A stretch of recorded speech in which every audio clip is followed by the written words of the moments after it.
example 3. Suppose that Asa Limited manufactures a student developed fountain pen sales. Each fountain pen rupees 25 per unit. The variable cost is 10, fixed cost 15,000. Assume that Asa Limited wishes to attain target profit 15,000 before tax, target income 20% of sales. ரெண்டு விஷயத்துல சொல்றாங்க இல்லையா? அப்ப நம்ம target ப்ராஃபிட்ன்றது clear. என்ன ஃபார்முலான்னு பாருங்க. First quantity கண்டுபிடிக்கிறதுக்கு formula. That இஸ்ங்க first நம்ம ஏன் குவான்டிட்டி கண்டுபிடிக்கணும்னு சொல்றேன். அப்பதான் புரியும். அப்ப குவான்டிட்டி கண்டுபிடிங்க. என்னங்க? Is equal to fixed cost plus target profit divided by ப்ராஃபிட்டா? No my dear, it's wrong. P minus U நாவே என்னது? கான்ட்ரிபியூஷன் பெர் யூனிட்யா. என்னங்க? Contribution per unit. What is fixed cost இந்த ஆஷா சம்ல? 15,000 ரூபாய். அது சொல்லுங்க. டார்கெட் ப்ராஃபிட் எவ்வளவு? எப்படி சொல்றீங்க? இங்க சொல்றேன் டார்கெட் ப்ராஃபிட் 15,000 பிஃபோர் டாக்ஸ். அப்ப அதுவும் 15,000. கான்ட்ரிபியூஷன் பெர் யூனிட் எவ்வளவு? Sales minus variable cost. What is sales? 25. What is variable cost? 10 per unit. So 15 is a how much? Contribution. So totally 30,000 divided by 15. அப்ப 30,000 divided by 15. So 2,000. அப்ப 2,000 units என்பது உங்களுக்கு புரியுதுங்களா இல்லையா? First நம்ம 2,000 unit எடுத்தாச்சு. இப்போ இன்கம் ஸ்டேட்மெண்ட்ல போட்டு பார்க்கலாம். 2,000 யூனிட் நீங்க உருவாக்குறீங்க. அப்போ ஒரு யூனிட் எவ்வளோக்கு விற்கிறீங்க? 25 ரூபா. அப்போ எவ்வளோ ஆச்சு? 50,000 ரூபா. வேரியபிள் காஸ்ட் எவ்வளோங்க? 10 ரூபா. ஸோ 30,000 ரூபா. ஃபிக்ஸட் காஸ்ட் கழிச்சிருங்க. What is target profit? கரெக்டாக வந்துச்சா? இப்போ குவான்டிட்டி கிளியராக வந்துச்சா? சரிங்க சார், இப்படி கண்டுபிடிக்கலாம். Target income is 20% of sales. என்னங்க? 20% ஆஃப் சேல்ஸ். அப்ப இப்படி ஒரு ஃபார்முலா யூட்டிலைஸ் பண்ணி பார்ப்போமே. கேஸ் 2க்கு ஃபிக்ஸட் காஸ்ட் மட்டும் எடுத்து பார்க்குறோம். என்னங்க? அப்ப குவான்டிட்டி இஸ் ஈக்குவல் டு சொல்லுங்க. இதேதான். Quantity is equal to fixed காஸ்ட்ங்க டிவைடட் பை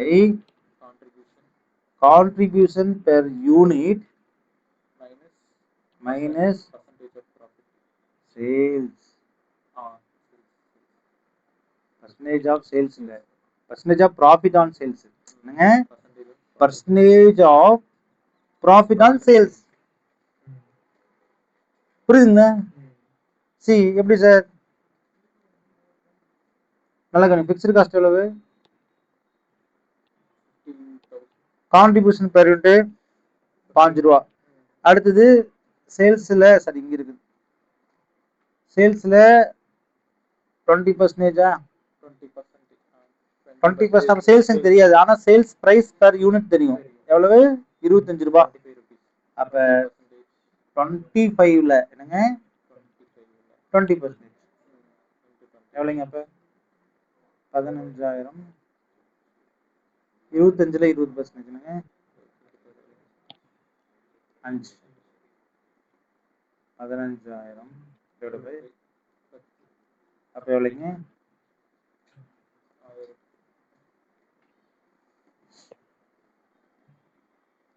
1,500. இப்படி நீங்க செக் பண்ணி பாருங்க. டார்கெட் ப்ராஃபிட் எவ்வளவு வரும்னு பார்க்கலாம். சேல்ஸ் 25 ரூபாய், 37,500 தானே வந்துச்சு. அங்கே அதானே வந்துச்சு. இங்க இன்னும் சார் 50 வந்துருக்குது. ஏன்னா நீங்க கண்டுபிடிச்சது வந்து எத்தனை யூனிட்? 2,000 யூனிட். ஆனா இங்க எத்தனை யூனிட் தான் வருது? 1,500 யூனிட்ஸ் தான் வரும். நல்லா புரிஞ்சுக்கணும். அப்ப 1,500 தான் நீங்க போடணும். 1,500 இன்டூ 25. அப்ப வேரியபிள் காஸ்ட் வந்து 1,500 இன்டூ 10 தான். எவ்வளவுங்க? 15,000. சரி 15,000. அப்ப what is contribution? 22,000. Fixed cost மாறாது ரெண்டுத்துக்கும்.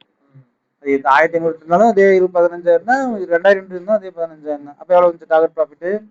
7,500 வந்துச்சு. சார் அப்ப சேல்ஸ்ல 20% போட்டா வரணுமாங்க சார்? நம்ம சேல்ஸ் எவ்வளவு? 37,500ல 20% போடுங்க. வந்துச்சு பார்ப்போம். ஆன்சர் பக்காவா. ஸோ தட் இஸ் கால்டு இந்த ஃபார்முலா யூட்டிலைஸ் பண்ணா ஆட்டோமேட்டிக்கா வரணும். ஓகேவா? ஸோ இது வந்து என்னதுங்க, மார்ஜின் ஆஃப் சேஃப்டியில், அதாவது இந்த டார்கெட்டை எப்படி வந்து கண்டுபிடிக்கிறாங்கன்னு உங்களுக்கு ஒரு ஃபார்முலா சொல்லி தந்துக்கிறேன்.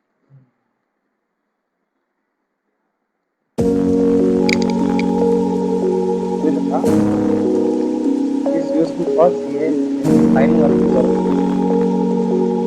புரிஞ்சதுன்னு தெரியல, நல்ல வெளிச்சம் கிடைக்கும், ஓப்பன் ஆகும்.